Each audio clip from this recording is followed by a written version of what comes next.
So let's talk about some common myths about sodium and kidney stones. So salt. Seasoning food is absolutely spectacular. It brings out a lot of flavors. It's magnificent. As a guy who likes to cook, I use this. Now, salt or sodium can also be very damaging. When my dad was taking care of kidney stones in the 60s and 70s, about 3% of the American population had kidney stones. It was a smaller problem. Now we're approaching 10%. Now, why is that? We haven't changed. Physiologically, we're about the same. Most people believe, and I'm among those people, that it's this stuff. The contemporary diet we're all eating is really chock full of sodium. And when I tell people that in the office, I almost inevitably get the same response. I don't salt my food. Well, the fact is that this stuff hides. So if you do processed foods, if you do canned foods, restaurant dining, everything that's want to be delicious, what do? You add salt, add sugar and fat. It just makes things really appealing to our palate.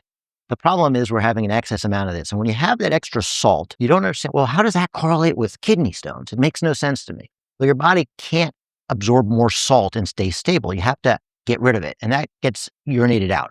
So when the salt's in your blood, you eat it, it's in your blood.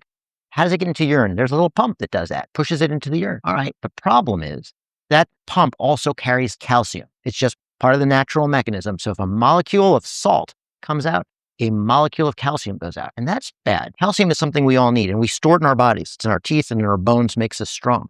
When you have too much salt, you're leaching out that calcium. And that calcium has got really good benefit for your body, but it's also really bad in the urine because at higher concentrations, it can mix with other things like oxalate or phosphate, crystallize and make these little crystals. As you get more and more, the crystals aggregate into stones that then can grow more and more. And that's probably why we're seeing now a 10% rate of kidney stone disease in the American population, and it's growing globally as well.